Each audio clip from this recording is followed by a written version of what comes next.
Greetings, and we are here. It's been a minute. Ohi sashiburi desu. Yes. It's the Real Talk Forum. Indeed. And you know what it is.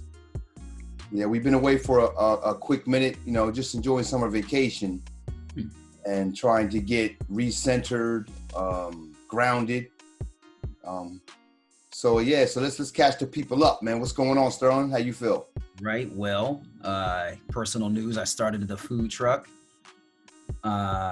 It's not. Yeah. Remember that? I said it on one of the earlier videos that I was going to call a fork in the road. We changed it to Jambu Island. And Jambu Island food truck. So far, we're 2 weeks in now, doing pretty good. All right. That's about it. And then doing the Japanese podcast. Yeah. And when this COVID thing clears up finally, or at least when the quarantine comes down and people are a little free about going out, I'm going to be definitely getting that Sterling about bringing Jambu Island over here to Aichi. I got a couple people excited. One girl's like, I'm going to Airbnb and come and hang out with you all. Wow. All right. Truck ain't gonna be open that damn long, you know what I'm saying? Hours are like bank hours, you know what I'm saying? Close at 5. Yeah.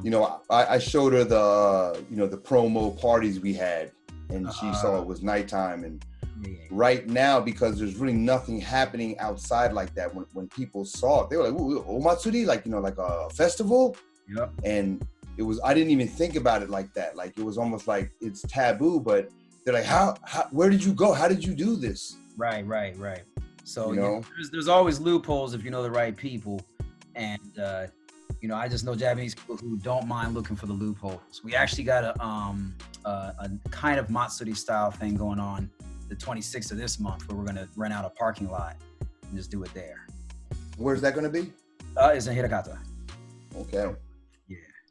Yeah, just to see if. You said the 26th? Yes.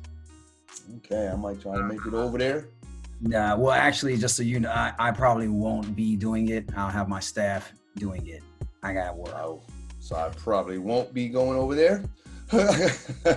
No disrespect. I mean, I get along with the staff and everything, but we try to knock out 2 birds with 1 stone. We hang out. We got to meet.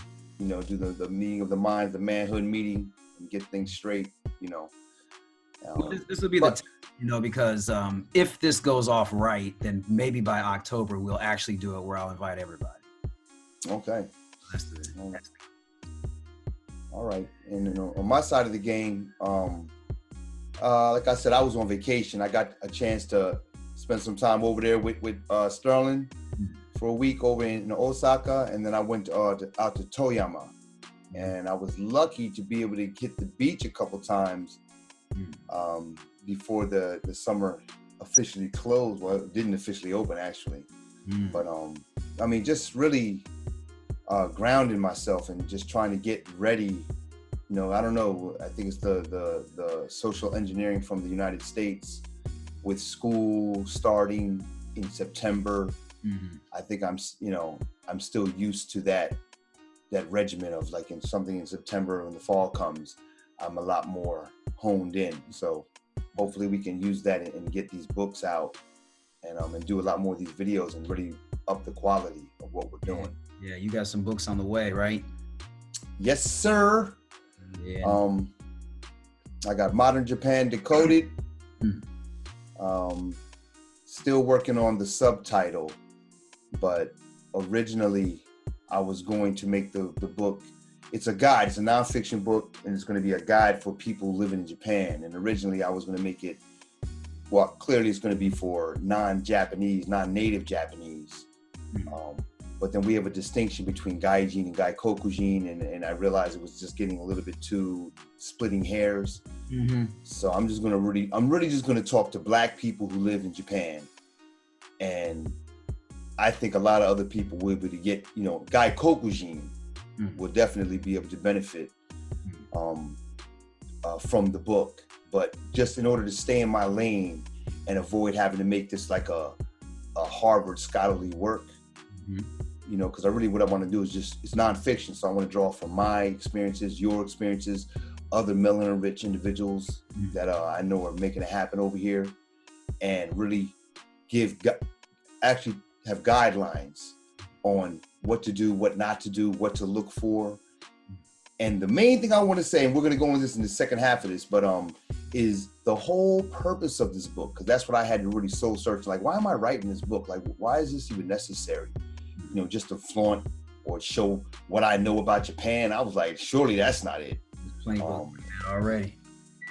Yeah, but in the end of the day, in addition to being a writer and a teacher, like I guess you can say my first taste in the professional waters was as a mental health specialist in New Jersey, in the United States, and all through Jersey, even up in, well, not Philly too much, but New York a little bit. So many kids were from New York that I had to deal with. And just so the idea of mental health is something that I saw immediately, or the crisis, I should say, regarding mental health. I saw that immediately when I came to Japan as an adult, entering schools and just seeing like the ijime, the you know, like you know about the suicide and all this stuff. So we want to it's not just Japanese people, everyone's affected by this. And most Black people coming here already like damaged, you know, from the system of racism, white supremacy. So I think that I meet a lot of people and we talk, and there's a lot of people that, you know, they look like they could use a guide. They could use a little bit of help. Yeah. And the fact that you did the social working, you point out a lot of things that I would have never noticed in Japan before you pointed them out on a strictly psychological level. Right. Definitely have the insight for it, you know. All right, we all do, you know, like I said, you know, I just might be able to notice things. Or put it in better terms, basically. Yeah. It's not that we didn't know, but yeah, you have to be able to explain it without being so overly critical, you know. Right. And it sounds like, you know, especially in Japan, a lot of people write books where they evaluate Japan, the society, how people act, and it, you know, coming from I can see from the perspective of a Japanese person, like you're a foreigner to this land and you're just complaining basically. Because you know how to work in this system, you know. Whereas I think I do know how to work in this system, as do you. And then it's not just I criticize any place that I'm in. Constructive criticism, you know. So yeah. And like you said, the goal of it is not just to complain, but to guide people, to help them get through, you know. Right. Supremacy over here as well, Japanese supremacy. Right. Like I said, this world, I told my nephew, you know, this world is really designed, especially when you're a melanin-rich Black man in society, it's designed, not it just happens a lot. No, it's actually designed to what Tariq Nasheed calls buck break, you know, amongst other people, you know, to buck break you. And I mean, this can't be ignored. Now, this is not a book about, you know, fighting racism or doing anything like that, but we have to, we have to acknowledge the elephant in the room, however you want to say it, and base it on that. So we're going in with, you know, the understanding that this elephant is in the room, you know, called racism. We're not here to debate its existence or anything like that, but just going the effects and just how what you call Japanese supremacy, I call the Yamato Code, you know, which, you know, exhibits, you could say, Japanese supremacy in a certain on a national level, like any nation would, you know. Right. Especially policies. Homogenous nation like Japan, definitely, you know. Yeah, laws and policies that favor you, the people. I mean. Right. Yeah. All right, but before we get into that, so stay tuned for that. What are we talking about first? Coming up, yeah. Been doing your articles. Looks like the whole feminist thing is big over here. You know, people always ask about that. Okay. Japanese people do. So I would like to retouch on that. I've been doing podcasts with Japanese people on that lately. Okay. And where can they find those podcasts? You can just go to the Real Talk Forums site, or you can go to Real Talk English. We have culture class videos, Real Talk Forum videos, and then based on if I do Takezo's article, I'll have the links to those podcast based on the article. So the one I did over feminism has to do with Tiger's article about feminism. So whenever we discuss feminism, you'll see the links to those podcasts. Okay. They're heavily Japanese, though. I mean, well, the lady I'm doing it with, she speaks only in Japanese, and I kind of respond to her in English. So so they're bilingual. So these are bilingual podcasts. So, you and your Japanese friend, you and your Japanese mate, this would be a good way for you to just sit back and then have some real good, fodder for discussion. Put the link to it in this video too. Yeah, we'll put the link to it in this video as well. Yep. All right. Was that topic number 1? Is that what you were talking about before? That's the most recent topic that you brought up. No. You mean, that I've been doing topic wise. Yeah. The other one was just something I was curious about, which was this chameleon thing of people changing races, changing images. Changing races and changing images. Is that even possible? Can a leopard change his spots? Is that what they say? I think that's the thing about this what you call the millennial generation. They've never had to really get jumped into anything. So they really believe that they can be anything they want. You can be a person, come over to Japan, dress like Japanese, do all that anime stuff, all that otaku thing. And the one blanket, one size fits all. Yeah. Yep. And then all these white people getting caught being black. That's strange. Yeah, I saw that. Was it Jennifer Kruger or something like that? Krug, I think it is. Krug. Yeah, man. Yeah, we say, motherfucker. She do her accent. She would like, yeah. All that. Idiot. Yeah. Yeah, but this is shameful. But you remember it was now this is going way out, but like even when I was young, when that whole Eminem phase came out, every white boy I knew who liked hip hop was like him. It was like, white, but I'm black now. I'm blacker than you actually because he's the best. It's kind of on that, So I guess that's what it is. I really don't know, but it's just such a phenomenon to me. Okay, well, this actually segues in what I want to talk about, because let's talk about that for a little bit, because and let's bring it to Japan, so we can definitely stay in our lane. We can use all the the M&Ms and all that, but let's talk about some things we can really point out, because right now there's at least 3 black dudes that I know who call themselves black. Their parents are black. They lived in not only, I think 2 of them even claim to be from the projects. Another guy, he comes from a so-called black neighborhood. I don't know these guys. I don't know where they're from. I can't confirm either way whether it's true or not, but that's what they say. And to me, these guys are what I would have called back, I guess, in my generation, they're white boys. And I don't say that with any level of malice. I'm talking about like, we're gonna go over here. Oh, we don't. Those are white boys. They don't want to do what we do. Right. You know what I'm saying? Like you wouldn't, ask a baseball player to come play hockey. Right. You know what I'm saying? Yep. Necessary. Yeah, it's a race triathlon. Like everybody does everything now. Right. It's arbitrary. Everything's just been watched on screen, and there's no rooted culture anymore. It seems like everything's just like uprooted, and you can just, it's like a cloud of anything. You can do whatever you really think you can do whatever you want until you get that wake up call. And you put a historical context on it. This started a long time ago. I mean, this is really, again, it always comes back to, racism, white supremacy. Like when you look at all the $5 Indians, and all of the history that's been exploited and changed, and people trying to claim things that they're not, and really just trying to steal black people's legacies that we've discarded. And so, like, everybody starts watching this and like, well, wait a minute. Well, if you did it, why can't I do it? Right. And we live in America, or not just America, but the American age, I should say. I don't live in America. We don't live in America. But it's, the Netflix and all of this stuff, and people really believe that they can just, like you said, do whatever they want. Yeah, we're past this that. Yeah. I say this there's no test.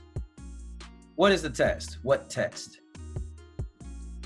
Well, when I say test, what's a black test? Well, a black test a lot of times, well, depending on your age, it changes. But when I was when you're as an age, when you're in your teens or younger than that, if you fail the black test, it results in either in getting your ass kicked, in humiliation of some sort. Yeah. And this humiliation is what changes you, to where reality is. Oh, this is where reality is, because I damn sure don't want to go through that experience again. Yeah. Now, whether you say it's right or wrong, but it was effective.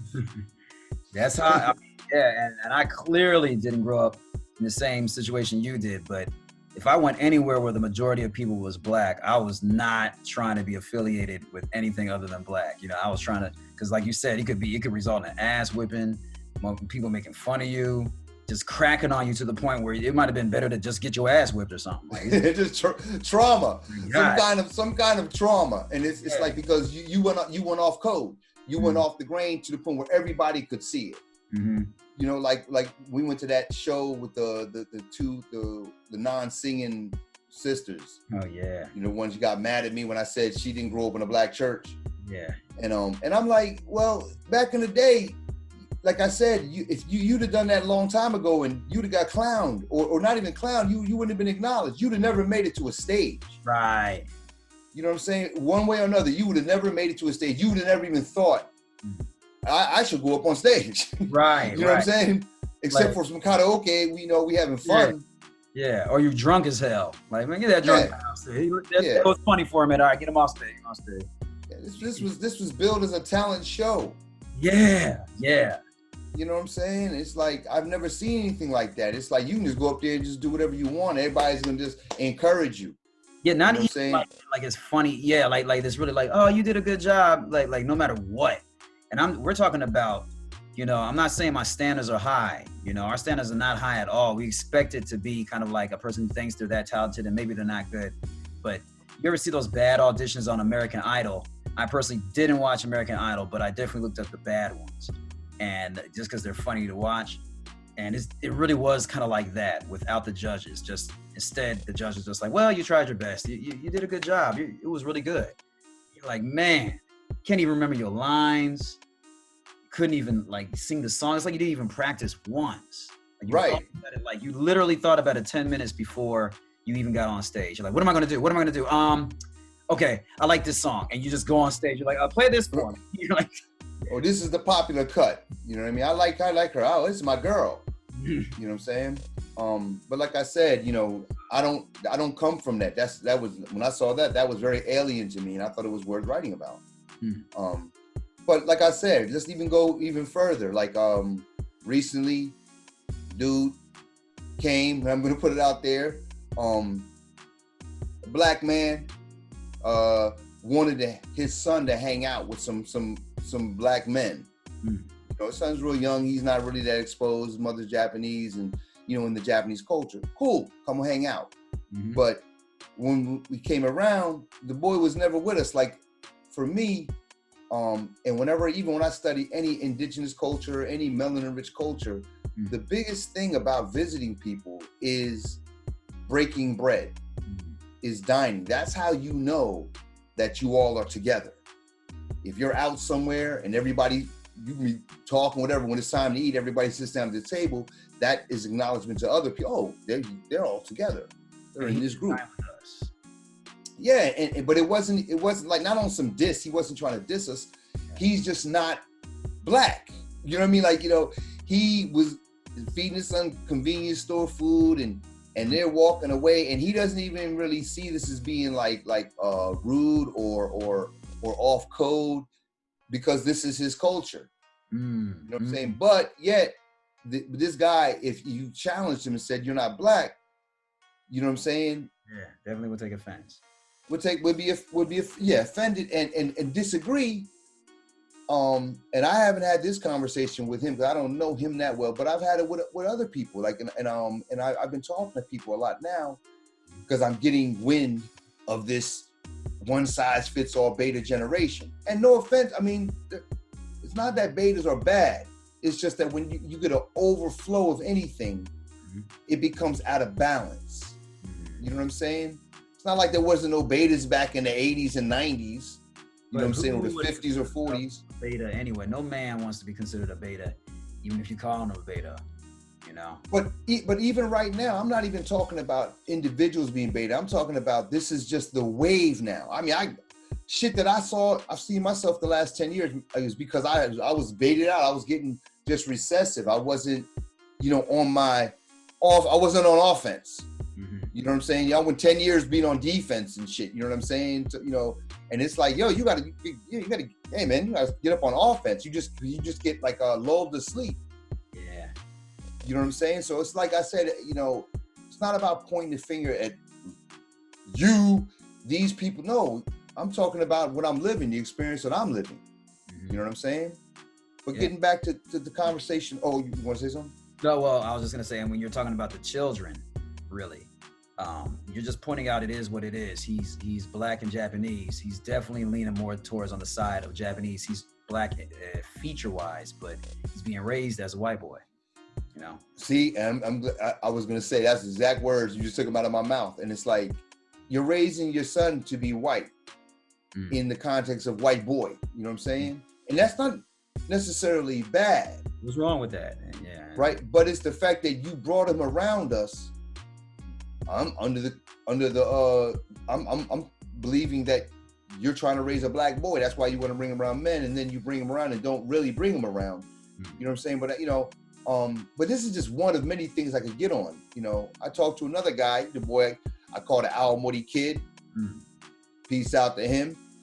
Yeah. And I start asking questions because you've been giving me a lot of hints about this, and it's like I ask really basic questions like, so you're not a white boy? No. Okay, so what's the difference between you and a white boy that's not phenotypical? Don't tell me about your skin or your hair or nothing like that.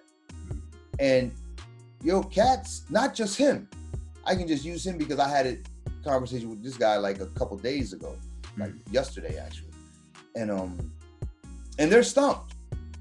They don't even know what to say. They don't even understand the question. Yep. That's good. Not physical. Yeah, not your physical, or because that's the first thing anybody does is go into, well, my father was black and then my mother was, and right. Like, and truthfully, like most white people who grew up in a black area, like I met a woman who was from Jamaica. She's clearly white. She was like, no, I'm a quarter Jamaican or a third Jamaican or something like that. And I was like, yeah. She started going off the list of every race that she was. I'm a third this, a quarter this, a third this. And I'm like, yeah, that's basically why you're white. You're everything in there. And you have nothing to really link to. And she said, well, my family we own one of the biggest pharmacies in Jamaica. And I'm like, that's also no surprise to me. And she just couldn't understand for the life of her, why wouldn't I not be considered black? Like, are you serious? So yeah, this is what makes you black, basically. Yeah, that's what makes you black. You own a farm. You own the largest pharmacy in Jamaica, and you dress with reggae clothes on, and like, you said with reggae clothes. Rastafari, yeah. The garb of a Rasta. You know what I'm saying? Like. But when you look at Rastafari over there, they look down the Rastas. Yeah. You know, just because of Bob Marley, that all of that stuff got exported. It started with Bob Marley, and then the reggae dancehall industry boomed, and so it's really, really popular. You know what I'm saying? But that's something separate. That's like how hip hop is. You know what I'm saying? It's just globalized. So then like if you're asking the question if you ask somebody what makes you black other than how you look or your family, what makes you black? You know, have you ever had anybody who actually answered it the right way? Yeah, I've had people answer it. And we're gonna go and we're gonna talk about some of the answers and all that stuff. People are like, well, what do you think? Well, what's the difference between you? You know what I'm saying? Yeah. And like I said, it really is it's anything that's off of the surface level. Yeah, your experiences, what you've experienced, something that you can at least mention that you've experienced. Like just saying what you look like being black. It's like saying, okay, like to a dude. You ever met that dude who acts like he knows a lot of girls, like he's been with a lot of women and really hasn't? Or he's low-key gay, you know what I'm saying? And he be talking about girls a lot, but you don't really be talking about which one he hit or not, or any relationship he's had with a girl. You know what I'm saying? Right. You know what the culture is. If you don't even know the culture points of being black, I mean, how could you even bring that up anyway? So well, like even when I'll so you know when I go into this conversation with people, it's not just that direct. Like, you know, I'm talking, I start with religion, but when you start seeing the religion, who you hang out with, the philosophies that you know you're under the spell of or you look up to, your political framework, all of it goes under this Western umbrella a lot of times. I mean, even dudes from the continent, especially dudes from the continent, in many cases, if they're over here in Japan anyway, you know, and they're not straight businessmen. You know, you a lot of Igbo guys that are on the street, and Kenyan dudes, I'm not talking about them, but these students, and these guys that are graduates from universities that are in the, you know, the white collar jobs. These guys, I mean, man, they're a whole different level of coon, you know? Yeah, it's definitely coon, and it's just, when you come to Japan, they're just, it's like it's okay to be a coon out here. It really is. It's a what did I say before? And you told me to mention it again. It was like the land of missed opportunities and misfit. You called it misfit toys or something like that. Yeah, I called it. Yeah. Oh yeah, land of misfit toys. It's on that the old Christmas animation for those of you old school enough to know what I'm talking about. Yeah. You know what I'm saying? You come over here, and because they just don't question you or attack you on anything, you think you can get away with anything. Yeah.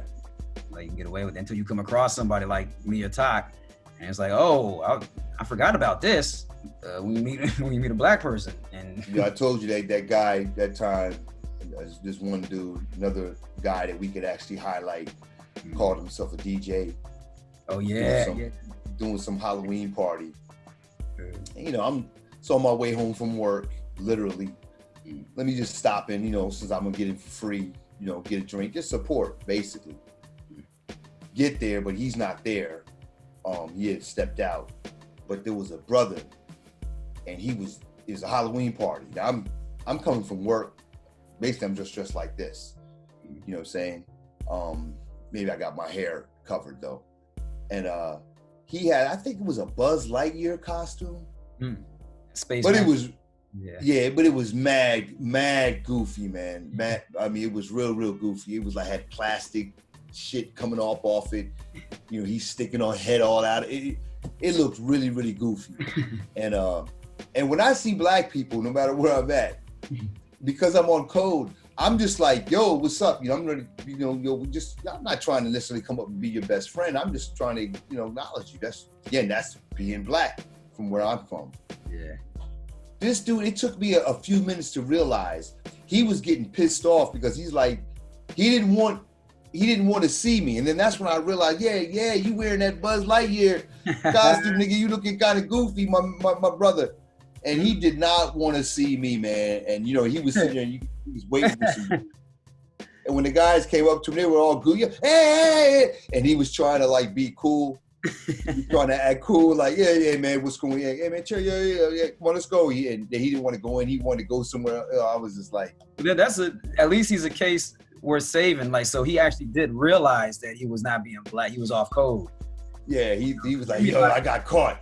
Yeah, you meet a lot of cats who you know, they've been in Japan so long they forget that actual black people do exist, and then they like you said, they've been asleep for so long they get caught doing something, you know, a little bit George Clooney.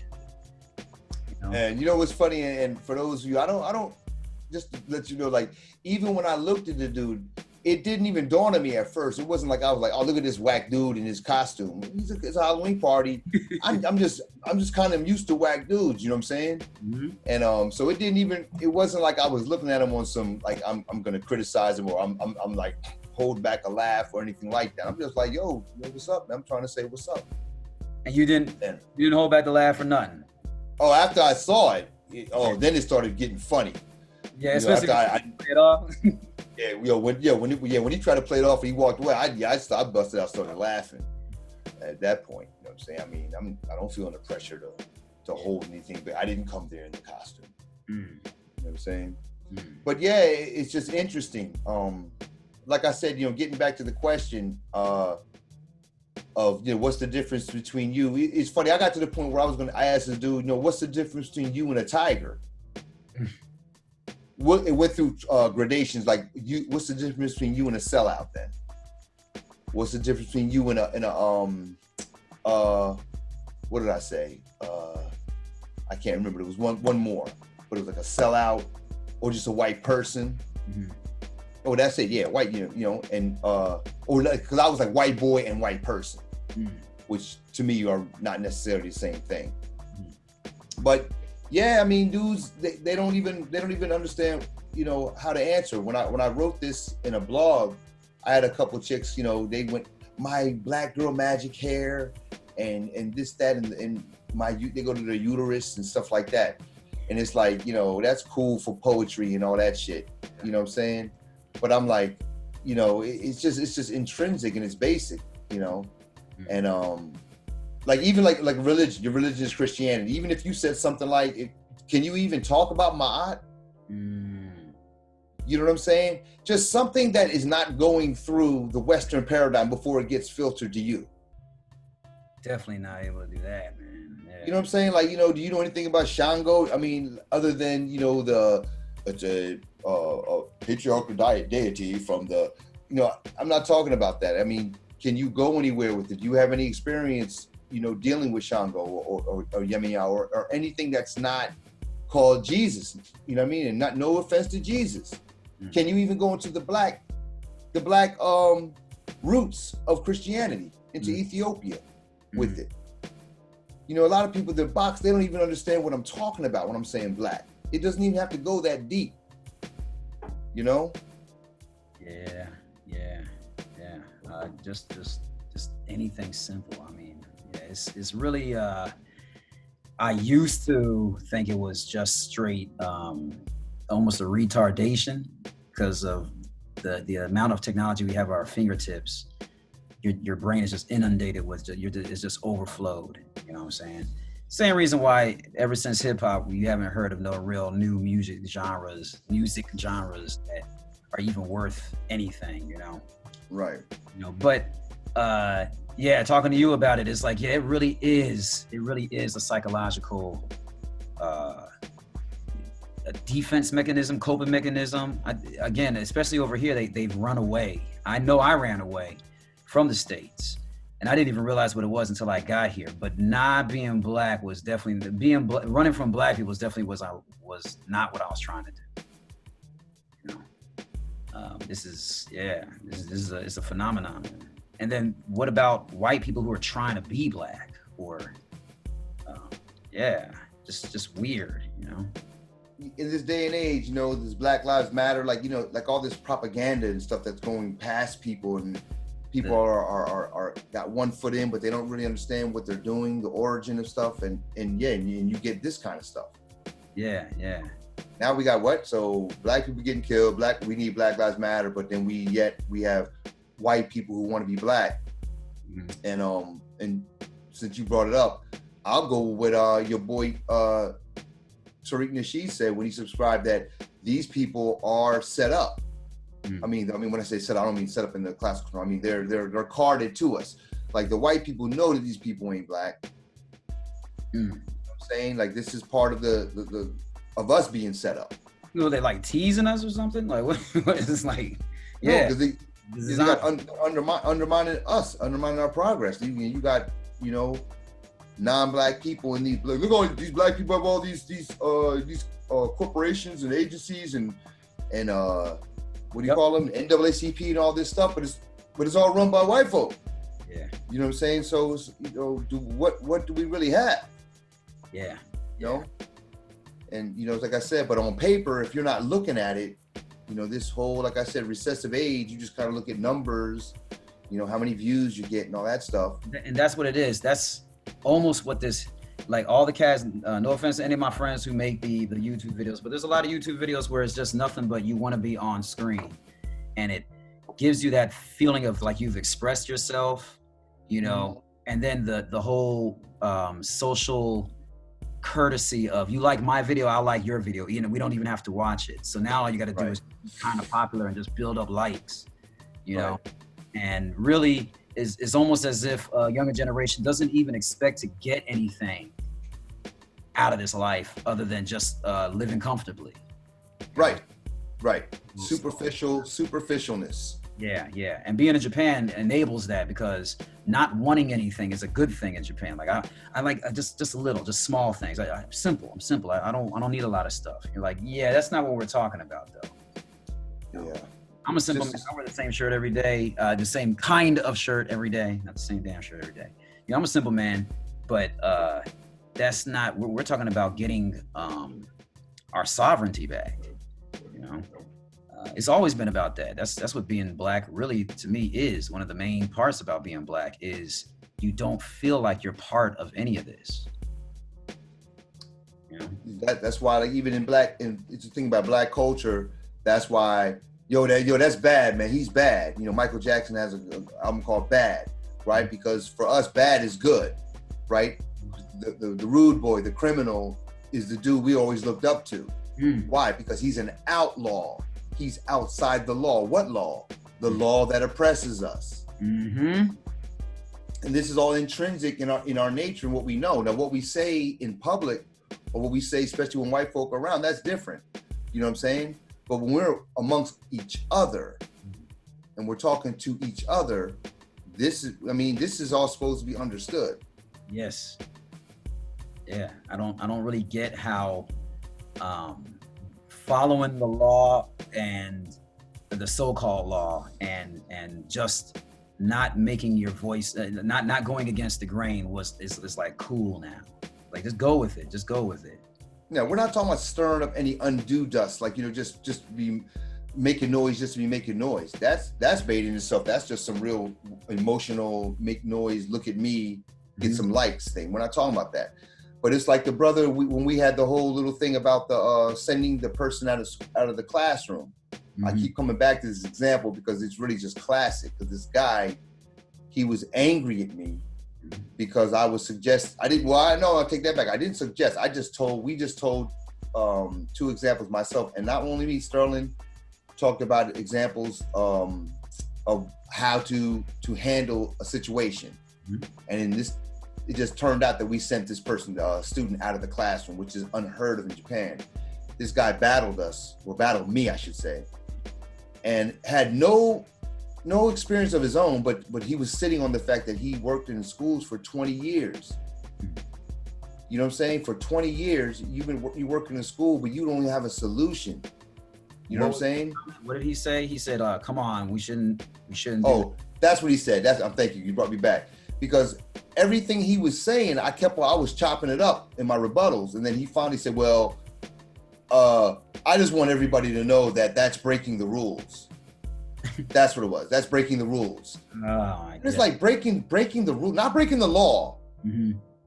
So, I mean, you're breaking the rules. I'm talking about maintaining your integrity. I'm talking about maintaining your self-esteem and your position as the leader, the teacher in the classroom. And you're talking about not breaking the rules. No, the rule is what I'm holding up ultimately. Yeah. You know what I'm saying? And that's the whole point you're missing. You're getting caught in the fine print at the bottom of the contract. That's really for suckers. That is definitely for suckers. Why would he think, if you're on code with each other, if you are the same type of person, why wouldn't he see that's what you were showing? You know what I'm saying? You're an experienced teacher. Like, the fact that he did that shows you've been here too long, dog. You've been low. Yeah. And like I said, 20 years experience, a whole lot of rhetoric, but no positive experience talking about. He said, I've sent a student, well, don't talk about it. This is the forum. You just stop right there. And I didn't even want to push him because I was like, you don't have nothing to say. You don't have nothing to say, dog. And it's like, and like I said, but these guys, they just want to get up here, like you said, be seen. They want to be acknowledged. And really, where's all that energy when you're at work? You know? Yep. The most hostile black person is the cooniest. I swear to God, man, they're so hostile towards you. And then they go around all these white boys, Japanese cats who just clearly are making fun of them, mocking them. And they're the nicest guy ever. Right. It was all that niceness when I was just calling you out for something in private. You know what I'm saying? Like, but they'll let them do it. Yeah, definitely. You know what I'm saying? And again, why are we talking about this? So why is this significant? Again, we're talking about mental health. This is what I wanted to talk about. Like, this is the reason for the whole book. It's because I'm looking at people and you know, black people who are living in Japan, who've been here 3 years plus, I would say 5 years plus.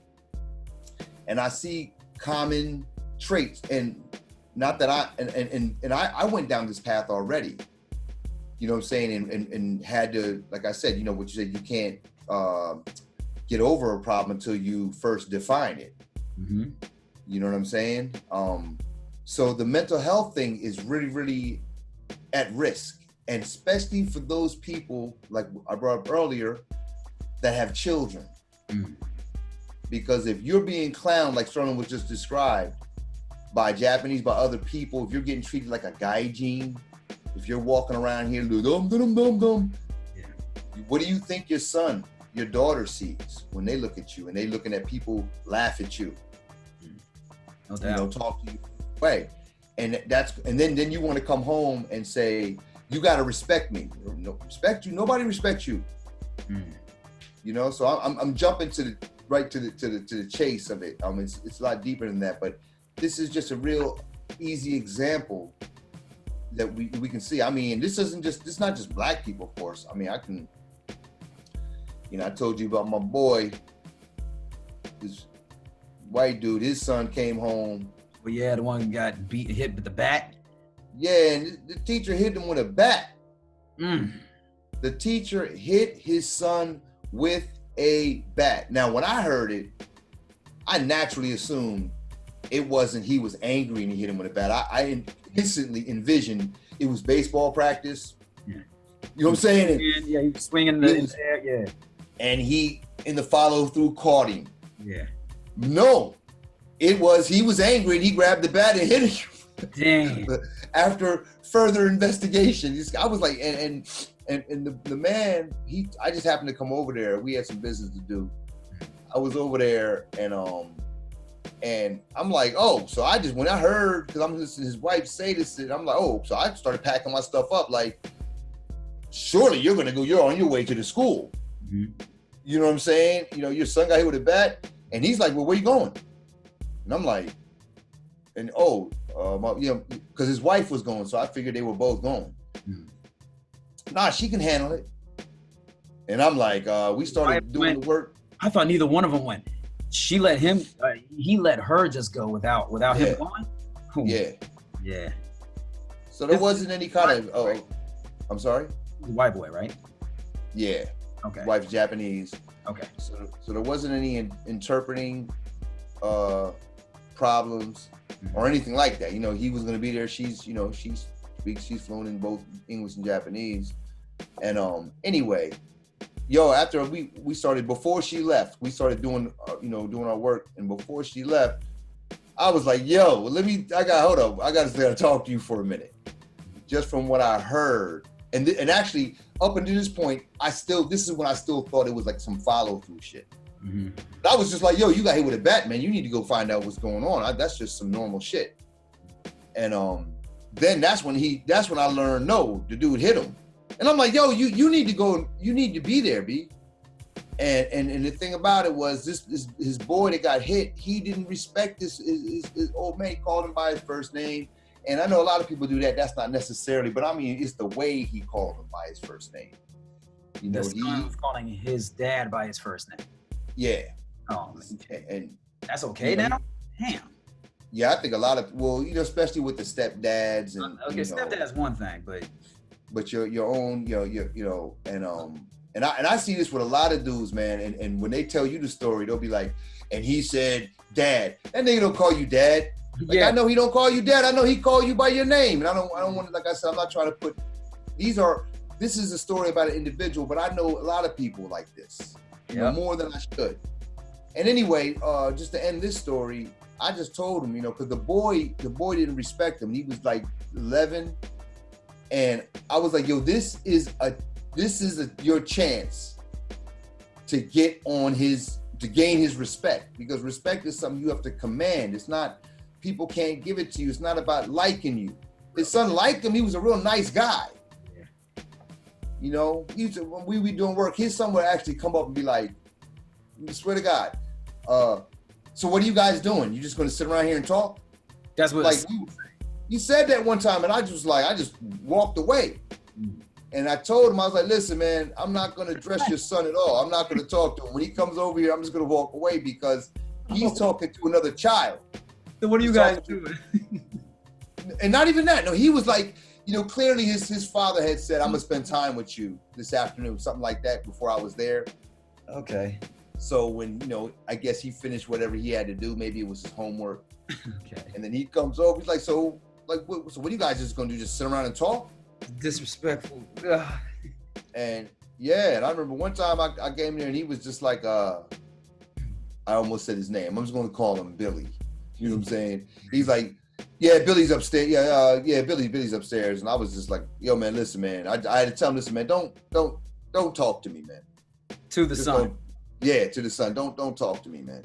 Just, you know what I mean? You can just ignore me. You know what I'm saying? Because I'm 2 seconds from slapping the shit out of you. Yeah. You know what I'm saying? And I am that nigga. You know what I'm saying? I am. I can't stand an undisciplined child, man. Can't stand being around them. You know, it's tension. It's I feel tension because I know I'm the father in society. I'm in that role right now. Corrected. Yeah, because you got to think, people think father is something that's biological, and it is. You know what I'm saying? But we also know that, you know, there's so many stories of men who get married to other women who have children and become really, really good fathers, or adopt kids, or whatever situation. Mm-hmm. And when you get to be to a certain age, a certain level of wisdom, a certain experience level, you become the father in society. Now, whether, you know what I'm saying, and if you don't get that out of you, even the teach, not just teaching, is learning too. You know, you're at your age, you can end up with a mental illness. That's why when I talk about even teaching here in Japan, like, you know, I see these ALT English teaching robots, and I'm not trying to talk junk. I did that for a minute. And when I say a minute, it was a quick minute. Because I seen what they were doing. You know what I'm saying? I was like, no, I'm the expert here. And for you to not treat me as the expert means I have to lie. That's right there. That's probably the seed of it all in Japan, how it beats you down slowly. Everybody gets an English job and they're like, fuck your qualifications, nigga. Like, fuck all that. Here's the paper, read this, do this goofy ass thing. Shut up and do your work, you get paid. And everybody else is on board. And it whittles you down. It whittles down your confidence. Emphasis on everyone's on board. I mean, I can't emphasize that enough. You got kids coming up and teasing you like you the circus lion or some shit. You know, and a lot of guys, you know, like I said, that 20-year veteran who was trying to criticize us. I don't know this guy personally. I don't know, but I'll bet you he's in an entry-level position. You know, a guy, some little, you know, snotty-nosed college student can come next year and take his classes, no problem. No doubt. Okay. Whatever he's doing, you know what I'm saying? And you know, and like, I'm not trying to take shots at this dude. That's why I'm not putting his name out there. Good example. Like that. Yeah. He's an example. Like, this is the system that you're in if you choose to be in it. If you're in it, and like I said in the book, if you're in it, I want to show you what you can the points to look at, how you can sidestep certain things for your mental health. You're gonna have kids here. You want your kids treating you like an ALT at home? Biggest one right there. That's the one. Yeah. You're so almost cooned out when you're coming from places like the States or anywhere from the West, and they treat everybody here with such a level of non-invasiveness. You know, it's again, there's no violence, there's nobody really speaking out on you, and you're also trying to humble yourself being here. It's easy to fall into these traps, and as long as you're living by yourself, you're like, yeah, I could live here, I could be here for the rest of my life. And then I see guys, like you just said, getting married and then start having children, and they either get stressed out, try to get the hell out of here, try to go back home, or they just don't have that relationship with their kids where there's a level of respect as father. I'm not really good with the whole mother thing. I'm not a woman, but father, son, father. But even women, we know women like this too. We know women who are in strange positions due because they didn't see any of these markers coming. Yeah, I met plenty. All of a sudden, not plenty. I've met at least 2 women here. Let me just say that 2 women I've talked to who really put it in me that they were like, I don't care if my son grows up to want boys or girls. You know, I tell him even now, he's only like 7 or 8, that it's his choice. I'm like, why are you telling your kid it's his choice to pick which sex he wants to be with at the age of like 7? You know, that's what a conversation to have with a 7-year-old. That's that what's that woman's name? Charlize Theron level kind of woman. Where she adopted all them black kids and dressing them like girls. Or that fucking, remember that doll they have that just tickled if you touch it. Oh, touch it in between the legs or whatever. Yeah. So yeah, oh. That's that kind of stuff. You know that you're leading them down the path. You know what I'm saying, and trying to act like, well, they just chose it. Mm-hmm. Well, you have all these prizes over there. You know what I'm saying, like all the cookies and stuff over there next to the dildos. Mm-hmm. You know what I'm saying, like my goodness. I mean, shoot. You know what I mean? That's just like, the starving Africans who go and they're gonna take a hamburger from you. Yeah. You know what I'm saying? They're gonna eat your food. You're starving. Yeah, well, yeah, whatever it is, give me some more, whatever that is. Uh-huh. You know what I'm saying? I mean, these are traumatized people. Yeah, all that convenience is horrible. This is basically what that is. You know what I'm saying? Yeah. These are stories of traumatized people. Mm. And that's really what I want to talk about. I don't want to go too much into it. We'll go more into it as we go down the road with this. Traumatized means tamed, right? Tamed and traumatized are basically the same thing almost. Yeah. If you're tamed, you've been traumatized. And it's like, what's wrong with being tamed? And I'm like, there's nothing wrong. You're a tamed person. I'm not saying that. You're not wild in any sense, but the only way to tame a human being is to traumatize them. Yeah, maybe there's nothing wrong with being tame. You know what I'm saying? Meaning you ain't wild, but if you're tamed, mm-hmm. that means you've been trained. Yeah, you're domesticated now. If you've been tamed, that means you were originally wild or something happened to you. But you come from a family line of coons, so you've been domesticated. Your whole family line has been agriculturalized. Like you're just one of them sheep in New Zealand, just with the bird on his back. Did I tell you that? You went with me in New Zealand. Remember that? Yeah. Sheep were out there. And their face was stuck in the grass, and the birds were just sitting on their backs, just talking. And the sheep weren't even moving. They were just like, "Go ahead, man! Like get off my back." These people, they're like live benches. Yeah. Birds just sitting on them, just whatever. It's funny. I wrote something that says exactly what you just said. I started writing the introduction for Modern Japan Decoded, mm-hmm. and I'm looking for it right now, and maybe I can't find it, but that's really what I'm looking at. I'm looking at you after a while you can't help but look at people like animals, and I always do the animal thing with Japanese. Like if you were an animal, what animal would you be? Like your personality, what does it reflect? Yeah. And most of the time, I try to just look at their personality, because the first animal that comes to my brain down there every time is cow, chicken, one of them, domesticated horse, the ones you ride, not the ones that be that be knocking you off the saddle. And I'm not stallion. You know what I'm saying? Right. Yeah. Okay. Yeah, I said. Okay, yeah, I have to read the whole thing for the whole thing because it's not even doing it. Yeah, let's end this here, man. I think we made our point. Really want to just get back on. Glad to be back. Yeah. And really want to connect, give people something to look at, and where can they reach you, man? RealTalkEnglish.jp. Right. We'll put the link down at the bottom and get an Instagram eventually. Yeah. Okay, all right. Yeah, Afroasiatic.jp, or you can get at me, Takuan, Takuan, Amaru, Amaru, at Gmail.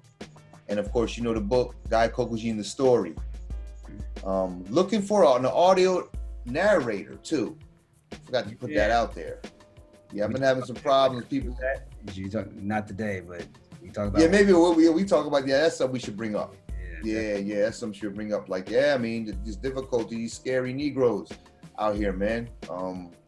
Yeah, man, we need to, like I said, put you on blast, because if you ain't scared to act like that, then why should we be scared to talk about it? You know what I'm saying? Because we're not talking about you be personal. This is the climate we live in. We got to deal with it. Yeah. With that said, yeah, GuyKokujinTheStory.com. GuyKokujin -thestory.com. Get at me. Yeah. Like, subscribe, all that good stuff. You know the deal. You know what I'm saying? All right. All right, man. We out of here.